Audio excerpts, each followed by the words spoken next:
Hello everyone, welcome to my YouTube channel Genius Trader Hub. My name is Devraj मंडल. मैं आपका स्वागत करता हूं अपने चैनल में. तो आज मैं आपको एक न्यूज़ और एक आर्टिकल के बारे में बताऊंगा, जो कि अभी रिसेंटली हमने जो अभी लास्ट वीडियो में कवर किया था. स्टॉक पी रेशियो कवर किया था, जो कि स्टॉक पी हमें ये बताता है, प्राइस अर्निंग रेशियो, कि कंपनी का जो स्टॉक है करंट मार्केट प्राइस में वो ओवर वैल्यूड है या अंडर वैल्यूड है. ओवर वैल्यूड मतलब कंपनी का जो स्टॉक है वो महंगा, उसका जो शेयर प्राइस है मार्केट में वो प्राइस महंगा है या सस्ता है. तो वो जानने के लिए हम स्टॉक पी का यूज़ करते हैं. मैंने उसका फॉर्मूला भी बताया, आगे अच्छे से एक्सप्लेन भी किया है. तो अभी मैं सवेरे सवेरे नॉर्मली मैं इकोनॉमिक टाइम्स पढ़ता हूँ.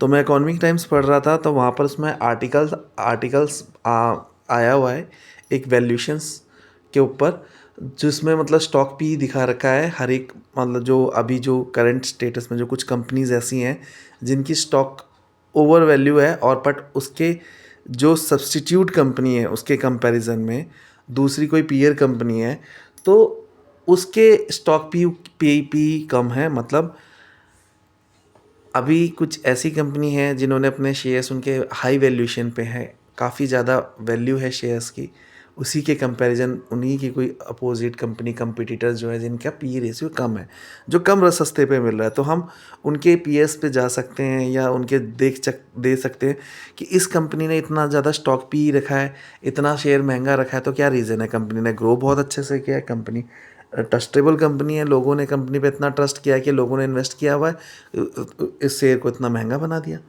ये भी हो सकता है. तो आइए आर्टिकल पढ़ते हैं कि कौन कौन सी कंपनी है जिनका वैल्यूएशन ज़्यादा हाई है और आर्टिकल्स में आया है, देखते हैं, चेक करते हैं. तो मैं वो रेफ़र कर रहा हूँ एजुकेशन पर्पज़ के लिए ओनली. तो यहाँ पर एक आर्टिकल आया था, वो मैंने आपको उसमें दिखा रहा हूँ क्या लिखा हुआ है इस आर्टिकल में. Valuations check 9 stocks trading above industry P benchmark. तो फर्स्ट वैल्यूशंस चेक के बारे में बता रहा है, वही जो मैंने आपको पहले पढ़ाया था. इसमें क्या बोला है, when a company price to earning ratio is above the industry average, it's typically indicates that the stock is valued higher than its peers in the same industry. ठीक है. तो वही है, क्या कहते हैं, अगर अगर कंपनी का कोई शेयर प्राइस है एवरेज से ज़्यादा है, तो ये शो करता है कि कंपनी का पी अगर एवरेज से ज़्यादा आ रहा है, तो कंपनी का पी क्या शो कर रहा है, जो कंपनी का जो मार्केट में जो शेयर्स अवेलेबल है वो शेयर्स हाई वैल्यू पे बिक रहे हैं, हाई वैल्यू पे बिक रहे हैं, राइट. तो उसी चीज़ के बारे में अगर हम चेक करें, अगर उसका अदर कंपैरिजन, तो कुछ सेम इसी कंपनी के जो दूसरी कंपटीटर कंपनी है उनकी स्टॉक पी रेशियो कम है, क्योंकि उन्होंने मतलब उन्होंने वैल्यूएशन कम दिखा रखी है, शेयर कम है, कम प्राइस पर है. तो that is the main reason.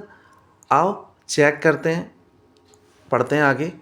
In the Nifty 500 packs we highlight the top 9 stocks whose trailing 12 months PE ratio is higher than the industry PE based on the stock edge valuation scan. तो इन्होंने कुछ industries के पर वो list बनाई हुई है. वो लिस्ट ये है कि उनका जो पी रेशियो है हायर है, काफ़ी ज़्यादा है कंपैरिजन देन अदर इंडस्ट्रीज़ के कंपटीशंस के अकॉर्डिंग. तो वो कौन कौन से स्टॉक्स हैं वो देखते हैं. अब देखते हैं क्या लिखा हुआ है. This could means investors are willing to pay a premium for the stock. मतलब अगर कंपनी का शेयर महंगा है ना, तो इट मीन्स ये है कि जो शेयर होल्डर है ना, वो अपने मन से ही ज़्यादा प्रीमियम देने के लिए पे करने के लिए तैयार है, क्योंकि कंपनी का ग्रोथ इतना अच्छा है, कंपनी प्रॉफिटेबल है, फ्यूचरिस्टिक कंपनी है. ठीक है, विज़न अच्छा है कंपनी का, हमें पता है कि फ्यूचर में ग्रो करेगी, तो वैल्यूशन भी उसी तरीके से हाई हो जाती है. ठीक है. तो जो इन्वेस्टर्स है, जो शेयर होल्डर्स हैं, वो खुद ही उस शेयर्स के प्रीमियम को पे करने के लिए तैयार होते हैं. तो वही चेक करें. Offer due to expectations of higher growth, a strong performance or confidence in the company's prospects. However, it can also suggest that the stock might be overvalued, or that the market is overestimating is the potentials compared to other companies in the industry. Correct. समझे? तो वही चीज़ बता रहा है company की potentials, company की efficiency, confidence, company की profitability, growth, इन सब चीज़ों को देखते हुए कंपनी का ओवर वैल्यूएशंस किया जाता है, ओवर एस्टिमेशंस किया जाता है। ठीक है, कहने का मतलब उसकी वैल्यूएशन ऑटोमेटिक हाई है। जब पता है कंपनी ग्रो करनी है तो ऑटोमेटिक वैल्यूएशन हाई है, कंपनी का ब्रांड है, गुडविल है।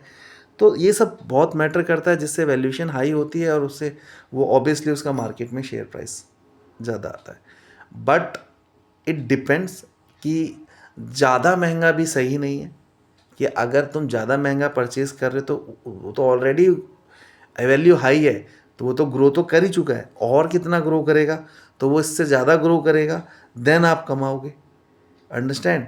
तो वो चीज़ भी सही नहीं होता। बट हाँ, अगर स्टॉक थोड़ा अंडर वैल्यू में हो, कि पता लगे कि हाँ कंपनी में अभी इतनी पोटेंशियल है कि इस कंपनी के ग्रो के साथ साथ मेरे को भी कमाने का मौका मिल सकता है, अगर वो एवरेज पी रेशियो अगर आ रहा है, तो दैट मीन्स हम हम हम भी कंपनी के साथ ग्रो कर सकते हैं, क्योंकि अभी कंपनी ने इतना वैल्यूएशन हाई नहीं है कंपनी की, इसलिए स्टॉक पी कम है। तो अब कंपनी ग्रो करेगी तो हम भी ग्रो करेंगे, उसमें हम 10 टाइम्स, 20 टाइम्स, 30 टाइम्स, 50 टाइम्स अपने पैसा बना सकते हैं फ्यूचर में, लॉन्ग टर्म्स में। ये शेयर्स खरीदने बेचने, daily basis intraday swing trading की बात नहीं कर रहा, I am talking about the long term investment. अगर मुझे लॉन्ग टर्म इन्वेस्टमेंट करना है तो ये ज़रूरी है कि मुझे एक कंपनी का पी रेशियो देख के इन्वेस्टमेंट करना है, कि हाँ ऑब्वियसली कि हाँ मैं उस कंपनी में पैसा लगाऊं जिसमें जिस कंपनी का शेयर मार्केट में सस्ता है। ऑब्वियसली कंपनी प्रॉफिटेबल भी है और सस्ता भी है, अब ये कंपनी और ग्रो करेगी तो मैं भी ग्रो करूँगा। तो दैट इज़ एक वो सिग्नल है एक, कि हम लॉन्ग टर्म प्रोस्पेक्टिस पे ऐसी कंपनी के साथ जा सकते हैं जिस कंपनी का पी बहुत कम है एंड वो फ्यूचरिस्टिक कंपनी है, आगे जाके ग्रो कर सकती है। तो चलो शुरू करते हैं, आगे बढ़ते हैं, हम देखते हैं कौन कौन सी कंपनी की लिस्ट है। ज़रा देखें तो सबसे पहले आ रही है इंडियन सीमेंट्स। इंडियन सीमेंट्स का लिस्ट में इन्होंने बताया स्टॉक पी, इन्होंने बताया कितना 957.96। ओ भाई साहब, इंडिया सीमेंट्स का इतना पी है, और अदर इसके पीयर कंपनी जो नीचे लिखा हुआ है इंडस्ट्री पी, इनके पीयर कंपनी का एवरेज अगर देखें तो 32.99 में, सेम ऐसी कंपनी जो सीमेंट का ही मैन्युफैक्चरिंग कर रही है उसका पी 32.99 है। तो हम ऐसे कंपटीटर पे भी जाके देख सकते हैं, उनके भी शेयर परचेज कर सकते हैं कि वाई इनका शेयर इतना कितना कम क्यों है। तो दैट्स मीन्स उन्होंने वैल्यूएशन कम दिखा रखी है, अब मतलब अब वो फ्यूचर में ग्रो कर सकती हैं। तो मे बी इंडिया सीमेंट्स में तो पी इतना हाई दिखा रहा है कि भाई हम इसमें कैसे जाएं, ऑलरेडी इतना स्टॉक इतना ओवर वैल्यू है। अब तो हम ऑब्वियसली, अगर मुझे एक सस्ता सामान खरीदना है, अगर मुझे कॉलगेट मिल रहा है 1000 रुपये का, ठीक है, एक कॉलगेट मुझे मिल रहा है 1000 रुपये का, और वही सेम मुझे क्लोजअप मिल रहा है 50 रुपये में, तो मैं 1000 रुपये का कॉलगेट क्यों खरीदूँगा? वो सेम वर्क तो मेरा क्लोजअप भी करेगा। I am taking example for education purpose. मैं किसी कंपनी का नेम हाईलाइट नहीं कर रहा, मैं सिर्फ एजुकेशन पर्पस के लिए एग्जाम्पल दे रहा हूँ। तो फिर तो मेरे को तो भाई क्लोजअप मेरे को सेम मिल रहा है, वही सेम क्वांटिटी सेम क्वालिटी, तो मैं I will go with the Closeup. तो वो कैसे हम डिसाइड करें? तो ये चीज़ हमें स्टॉक पी से हमें पता लग रहा है।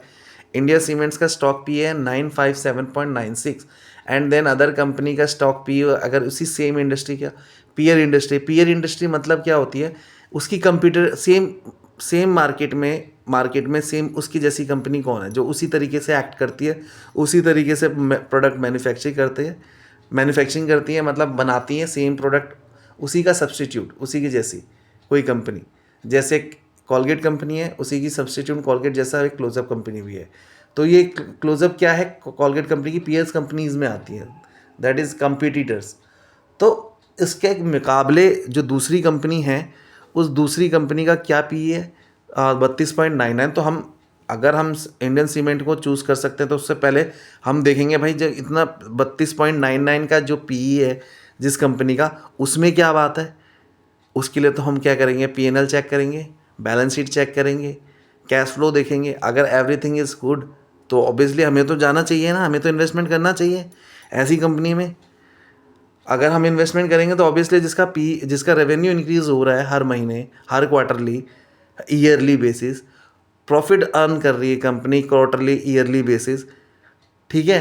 एंड देन क्या कहते हैं, एंड देन बैलेंस शीट, उसमें डेट अच्छे हमारे क्या कहते हैं, कंपनी के अंदर डेट्स नहीं है। डेट्स कहने का मतलब उधारी नहीं है, उधारी नहीं है ज़्यादा, कंपनी ने उधार नहीं लिया हुआ है। कंपनी का करंट रेशियो बहुत अच्छा चल रहा है। कंपनी के पास करंट एसेट्स 2 गुना ज़्यादा है करंट लाइबिलिटी के अकॉर्डिंग। तो मतलब कंपनी जो अपना बिजनेस चल रही है, फ्लो में कर रही है, उधारी मांग मांग के नहीं कर रही है। उसके पास इतना पैसा है कि करंट बिजनेस वो उसी उसी उसी उसी पैसे से कर लेगी। They don't need to any credit, ठीक है। तो इस तरीके का हम चेक करें। चेक करने के बाद फिर हम एनालाइज करें, रेशियो चेक करें कि हाँ पी देखें तो पी भी सही, एवरीथिंग इज़ गुड, हमारा प्रॉफिट आ रहा है, रेवेन्यू बढ़ रहा है, डेट्स नहीं है कंपनी में, और फिर प्लस पी इसका एवरेज में आ रहा है। तो that is indication of a good, कि एक्सीलेंट, हाँ हम जा सकते हैं फॉर द लॉन्ग टर्म। ऐसी कंपनी में अगर इन्वेस्टमेंट करेंगे तो आई डोंट थिंक सो कि तुम्हारा पैसा डूबेगा। जो company year by year grow कर रही है, ईयर बाय ईयर प्रॉफिट में ग्रो कर रही है, डेट्स कम है, ऊपर से पी भी कम है, तो हम तो ले सकते हैं ना। तो that means we go check, it depends, ठीक है। हम चेक करेंगे इंडस्ट्री, ये जो इंडस्ट्री है इंडिया सीमेंट्स किस कैटेगरी की कंपनी है, सीमेंट एंड कंस्ट्रक्शंस मटेरियल में। तो इसकी सब्स्टिट्यूट में और भी कंपनी है, अल्ट्राटेक सीमेंट है, सो बहुत सारी कंपनी है। अब देखते हैं, अब ये दूसरी कंपनी कौन सी बता रखी है, इन्होंने बता रखा है the fertilizers and chemical company. The fertilizers and chemicals Travancore company, इसका स्टॉक पी यू बता रखा है 558.82, और इंडस्ट्री पी सेम इसका पीयर कंपनी का जो है 28.15 है, ठीक है। तो फर्टिलाइजर से रिलेटेड कंपनी है। तो ये सब चीज़ें हम देख रहे हैं कि हमें पता लग रहा है वैल्यूशंस काफ़ी ज़्यादा हाई है, पी बहुत ज़्यादा हाई है। डिलीवरी कंपनी का अगर हम चेक करें, स्टॉक पी 262.33 है, और ठीक सेम इसका पीयर कंपनी का अगर हम देखा जाए दैट इज़ 60.99। लॉजिस्टिक्स से रिलेटेड कंपनी है, सामान का डिलीवरी इधर से उधर करना, आपने देखा होगा डिलीवरी ब्रांड, उसका अगर उस कंपनी का मैं पी की बात करूँ तो that is very increasing, very high, मतलब 260। बट इट डिपेंड्स कि कंपनी का ग्रोथ विजन्स, कंपनी आगे फ्यूचरिस्टिक कंपनी है, आगे ग्रो है, तो उसी तरीके से इनका वैल्यूशन भी हाई हो गया। बट क्या इस तरीके से कंपनी काम कर रही है, कंपनी का प्रॉफिट जनरेट हो रहा है, कंपनी का रेवेन्यू जनरेट हो रहा है, कंपनी के पास डेट्स कम है, कंपनी ने उधारी कम कर रखी है, कंपनी करंट रेशियो अच्छा चल रहा है कंपनी का, पी कंपनी का एवरेज है। तो बट वो सब चीज़ें देख के अगर कंपनी हमें बेस्ट लगी था, we will go to buy, ठीक है। आओ, अब इंडस्ट्री पी अगर डिलीवरी कंपनी के सब पीयर कंपनीज की देखें तो 60.99 है, सेम इस डिलीवरी कंपनी के कंपैरिजन देन दूसरी कंपनी के 60.99 है। तो we can check other company as well before going to invest on delivery. मतलब हमें डिलीवरी में तो करना ही चाहिए, डिलीवरी में इन्वेस्टमेंट करना ही चाहिए, बट हाँ, अगर हमें कुछ डिसीजन मेकिंग करना है, हमें राइट स्टॉक पिक करना है, तो we should go to compare. कोई भी सामान खरीदने से पहले हम कंपैरिजन करते हैं ना फीचर्स को। कोई भी मोबाइल खरीदने से पहले, आईफोन खरीदते हैं तो सारे फीचर्स कंपैरिजन करते हैं ना प्रीवियस से कि क्या क्या चेंजेस है। तो ऑब्वियसली उसी तरीके से हमें ये एक तरीके के प्रोडक्ट है हमारे लिए, एक इन्वेस्टर्स के लिए, एक तरीके के रिटेलर्स के लिए क्या एक प्रोडक्ट है। एक प्रोडक्ट तुम परचेज करने जा रहे हो, इस कंपनी में हिस्सेदारी लेने जा रहे हो, तो तुम एक चीज़ ही तो खरीद रहे हो, जैसे प्रॉपर्टी खरीदे उसी तरीके से कोई कि तुम चीज़ ही तो खरीदने जा रहे हो। तो कोई चीज़ खरीदने से पहले तुम चेक नहीं करोगे या ऐसे ही पैसा डाल दोगे? तो पैसा ऐसे ही थोड़ी ना इन्वेस्ट कर सकते हैं हम। पैसा हमने मेहनत से कमाया है, कैपिटल हमारी बहुत इंपॉर्टेंट रखती है। वो लूज़ कर दोगे तो तुम तो ख़त्म हो जाओगे ना। मतलब कैपिटल थोड़ी ना लूज़ कर सकते हो। तो शेयर मार्केट में इन्वेस्टमेंट करना, अगर फंडामेंटल्स के बेसिस पे अगर हम इन्वेस्टमेंट करते हैं तो हम लॉन्ग टर्म बेसिस पे तो हमें हमेशा रिटर्न अच्छे मिलते हैं। अगर हमने कंपनी के प्रॉपर अकाउंट्स पढ़े हुए हैं, कंपनी के प्रॉपर अकाउंट्स की एक एक चीज़ चेक करने के बाद हमने इन्वेस्टमेंट किया है, उनके फ्यूचर को देखते हुए, तो डेफिनेटली हमारे को रिटर्न मिलता है, ठीक है। तो और क्या चीज़ देखेंगे हम, करंट मार्केट की सिचुएशन, सारी मार्केट की सिनेरियो। सबसे पहले तो इकोनॉमिक टाइम्स, जो इसके जो जिसमें हमें शेयर्स की नॉलेज की इंफॉर्मेशंस आती हैं, न्यूज़ आती हैं कंपनीज़ के बारे में। तो ऐसे न्यूज़पेपर्स जो मार्केट में अवेलेबल है उसको डेली पढ़ना सीखना चाहिए हमें, जिससे कि हमें ना एक प्रैक्टिस, मार्केट की ना प्रैक्टिस होने लग जाती है। कहने का अगर आप मार्केट में प्रैक्टिस कर रहे हो या मार्केट को जान रहे हो तो उसके लिए हमें न्यूज़ बहुत ज़रूरी है, बहुत ज़्यादा मैटर करता है हमारे लिए न्यूज़। क्योंकि न्यूज़ से हमें करंट अफेयर्स के बारे में पता लगता है, करंट स्टेटस पता लगता है कंपनी में एक्चुअल में क्या हो रहा है। कि आप ओल्ड न्यूज़ में जी रहे हो और क्या कहते हैं, आपको करंट न्यूज़ का पता नहीं है, मार्केट में क्या चीज़ें चल रही हैं, तो क्या पता लास्ट में तुम्हें पता कंपनी बिकी गई और तुम्हें ये पता ही नहीं चल रहा। तो न्यूज़ तो देखना ज़रूरी है ना, कि न्यूज़ में कंपनी क्या एक्शन ले रही है, कंपनी क्या करने वाली है। तो जिस भी कंपनी के आप इन्वेस्टर्स बनते हो, उस कंपनी के आपको चीज़ें चेक करनी चाहिए ना, करनी चाहिए। तो उनकी इन्फॉर्मेशंस, उनके अपडेट्स आपके पास होने चाहिए। अगर आप उसके इन्वेस्टर हो तो ऑब्वियसली आपके पास अपडेट्स होना चाहिए, क्योंकि आपका पैसा लगा हुआ है, आपने कैपिटल इन्वेस्ट किया हुआ है कहीं पर, आपका हार्ड अर्निंग मनी है, वो इन्वेस्ट किया है। तो ऑब्वियसली तुम्हें सारी इन्फॉर्मेशंस अपडेट होनी चाहिए, न्यूज़ अपडेट होनी चाहिए, तभी आप एक अच्छे इन्वेस्टर्स बने रहोगे। आपके पास अप टू डेट इन्फॉर्मेशन है उस कंपनी की, तो दैट मीन्स आपका शेयर भी सेफ है और आपको लॉन्ग टर्म प्रोस्पेक्टस के बेसिस पे आपको रिटर्न भी मिलेगा अच्छा खासा। ठीक है।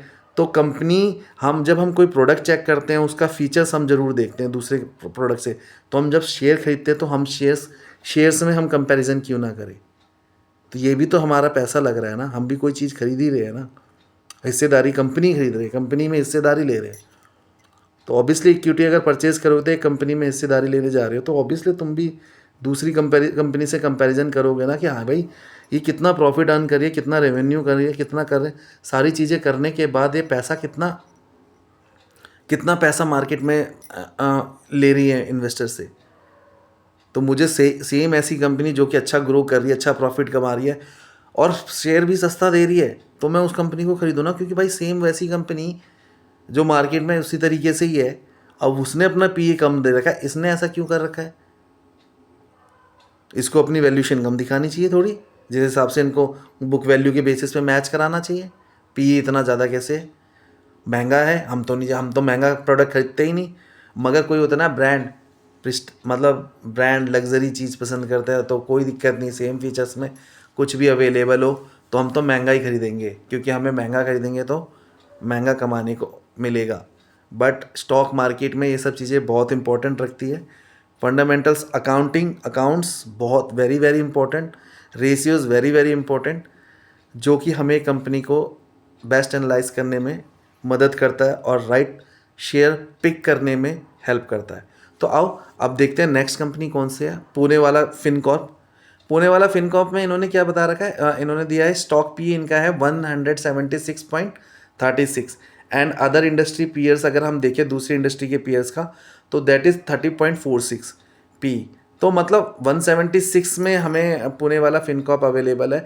बट दूसरी इंडस्ट्री में भी अगर हम सेम जाए, इसी सेम एनबीएफसी कॉर्पोरेशन, मतलब जो इंडस्ट्री कौन सी है, एनबीएफसी, मतलब क्या एनबीएफसी क्या कहते हैं, लोन्स प्रोवाइड करते हैं किसी को, पैसा फंड्स उधारी पे देना, मतलब इस तरीके के पैसे। तो इन सब का इनका ये काम है। इसी तरीके से अदर एनबीएफसी जो इसी तरीके से काम कर रही हैं, उनका पी क्या है 30.46। तो हम पुणे वाला फिनकॉर्प को चूज़ करने से पहले फिर हम ये भी तो चेक करेंगे ना, there will be comparability available. ठीक है। तो that is and other is Bharat heavy electricals stock P 166.58 और अदर इंडस्ट्री पी हमें 52.29 है। ठीक है। इसका ये इंडस्ट्री कौन सी है, इंजीनियरिंग, इंडस्ट्रियल एंड इक्विपमेंट्स। तो भारत हैवी इलेक्ट्रिक व्हील्स जो कंपनी है उसका जो शेयर है, उसका जो पी है 166.58 है। और इंडस्ट्री सेम, इसका इंडस्ट्री जो दूसरी है पीयर कंपनी, उसका दैट इज़ 52.29। ठीक है। अब हम यही चीज़ हमें पता लग रहा है कि वैल्यूशन हाई है, दूसरी कंपनी भी सस्ते में मिल रही है। अब क्रेडिट एक्सेस ग्रामीण हम देखें, एनबीएफसी कंपनी है, इसका भी क्या है 164.89 इसका पी है और सेम इसी दूसरी पीयर कंपनी 30.46 पे भी अवेलेबल है। तो हम सस्ते पे भी जा सकते हैं। नीवा बुपा हेल्थ इंश्योरेंस कंपनी, जो कि इंश्योरेंस से रिलेटेड कंपनी है, इसका जो स्टॉक पी मार्केट में 152.31 का है। ठीक सेम इसकी पीयर कंपनी जो है मार्केट में जो आ रखी है, उसका शेयर 19.13 में मिल रहा है। तो मैं 19.13 वाले शेयर को चेक करके भी इन्वेस्ट कर सकता हूँ, क्योंकि इसमें कमाने को ज़्यादा मौका मिलेगा। जैसे जैसे कंपनी ग्रो करेगी, बड़ी होगी, मेरा पैसा भी उसी तरीके से बदलेगा, है ना। तो चलो अब देखते हैं दूसरा कौन सा है। Doctor Agarwals health care industry hospitals and health care services से रिलेटेड है। स्टॉक पी इसका 141.99, बट अदर कंपनीज इसके पीयर कंपनीज के कितने हैं, 71.36। NTPC green energy stock P इसका है, स्टॉक पी है इसका 139.47। अदर इंडस्ट्री पी इसका है 21.90। इंडस्ट्री है पावर जनरेशन डिस्ट्रीब्यूशन से। तो एनटीपीसी ग्रीन हम परचेज करें कि नहीं करें, क्या शो कर रहा है। एनटीपीसी ग्रीन एनर्जी जो कंपनी है, इसका जो स्टॉक पी है ओवर वैल्यूशन है, मतलब 139.47 है। सेम इसी रेंज की कंपनी, सेम इसी तरीके की कंपनी, इसी की सब्सटीट्यूट कंपनी, इसी की कंपटीटर कंपनी, इसी की पीयर कंपनी हमें कितने पे अवेलेबल है, 21.90 पे अवेलेबल है। तो भाई मैं इतने महंगे पे क्यों जाऊँ 21.90। मैं ये नहीं कह रहा कि ये ज़्यादा ओवर वैल्यूशन कंपनी बेकार है, नहीं, उस वो काफ़ी बड़े, उसका मतलब ग्रोथ इसका ज़्यादा है, तभी तो उसने वैल्यूशन हाई लगा रखी है।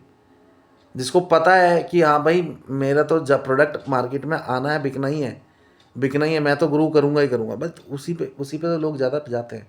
बट इट डिपेंड्स कि वो भी ज़्यादा डेंजर है कि वो बहुत ज़्यादा महंगा बिक रहा है, उसमें ऑलरेडी शेयर बढ़ चुका है, और ही कितना कमाओगे तुम, समझो, इट डिपेंड्स। तो देखो ये इतना अच्छा इन्होंने आर्टिकल डाला और इन्होंने एक लिस्ट दी जो मुझे सवेरे सवेरे बहुत सही लगा, और मैंने सोचा कि मैं इसकी एक वीडियो बनाऊं और इसकी इन्फॉर्मेशन शेयर करूं कि कौन कौन सी लिस्ट है। क्योंकि अभी रिसेंट हमने पी रेशियो पढ़ा था, रेशियो अकाउंटिंग रेशियो में, और उसी तरीके से इन्होंने लिस्ट शेयर करी। तो दोस्तों थैंक यू। मेरी वीडियो आपको अच्छी लगे तो मेरी वीडियो को शेयर करें, लाइक करें, चैनल को कमेंट करें, आप ज़्यादा से ज़्यादा अपने दोस्तों के साथ शेयर करें, जिसमें आपको कुछ अच्छी चीज़ें ही सीखने को मिलेगी, जो कि आपके इन्वेस्टमेंट में, अगर कहीं भी आप शेयर्स में जा रहे हो, इन्वेस्ट करने के लिए जा रहे हो, तो ये जो क्लासेस जो मैं आपको प्रोवाइड कर रहा हूँ, ये कहीं ना कहीं आपके लाइफ में आपको बहुत हेल्प करेगी। आप अगर स्टॉक मार्केट इंडस्ट्री में एंटर करते हो, अगर आप स्टॉक मार्केट इंडस्ट्री में जानना चाहते हो, पैसा कमाना चाहते हो, तो मेरी वीडियो आपको बहुत हेल्प करेगी। आप फ्यूचर में कहीं भी नौकरी करना चाहते हो स्टॉक मार्केट से रिलेटेड, तो अभी ऐसे कोर्सेज हैं जिनके मैं वीडियो बनाऊंगा, उन कोर्सेज़ के भी, जो आप उस पूरे कोर्स को कंप्लीट करके देन आप मार्केट में एक NISM करके जो सर्टिफिकेट मिलता है, जो कि सेबी के थ्रू रजिस्टर्ड होते हैं, एजेंट का होता है, एजेंट ब्रोकर का, जिससे कि आप स्टॉक एडवाइस कर सकते हैं, लोगों को स्टॉक रिकमेंड कर सकते हैं। तो एक एजेंट कोड, तो उसके लिए आपको क्या करना है, कोर्स कंप्लीट करना होता है। कोर्स कंप्लीट करने के बाद एक रजिस्ट्रेशन कराना होता है NISM के सर्टिफिकेट में, हार्डली जो कि 1500 रुपये का है, 1500 2000 के आई थिंक समथिंग, आप चेक कर लेना। कभी मैं बनाऊंगा इसके ऊपर NISM के इसके कोर्सेज़ के बारे में, तो मैं आपको बताऊंगा ज़रूर। तो उससे क्या होगा, एक बेनिफिट मिलता है कि आपको एक स्टॉक ब्रोकर एजेंट का लाइसेंस अथॉरिटी कोड मिल जाता है, मेंबरशिप नंबर मिल जाता है, जिससे कि आप स्टॉक एडवाइस कर सकते हैं लोगों को। तो एक करियर प्लेटफॉर्म भी आप चूज़ कर सकते हो। अगर आपको स्टॉक मार्केट की दुनिया पसंद है तो आप एक एज ए करियर भी से चूज़ कर सकते हो। अगर वो नहीं है तो हमारा मोटिव तो यही है कि एक इन्वेस्टर, हम आपको एक अच्छा इन्वेस्टर बनाए, डिसेंट इन्वेस्टर, जो कि एक राइट कंपनी के शेयर्स परचेज करे राइट टाइम पे। दैट्स इट, ये हमारा मोटिव है। और बाकी आपकी ये जितनी भी वीडियोस हैं बहुत हेल्प करेगी आपके फ्यूचर में किसी भी शेयर को ख़रीदने बेचने में, ठीक है। तो मेरी वीडियो अपने फ्रेंड्स के साथ शेयर करें। आप ज़्यादा से ज़्यादा लाइक, सपोर्ट, सब्सक्राइब करेंगे तो मुझे भी मोटिवेशन मिलेगा, और मैं आपको इस तरीके की नॉलेज आपके साथ शेयर करूँगा। तो थैंक यू, जय हिंद, वंदे मातरम। मिलते हैं नेक्स्ट वीडियो में।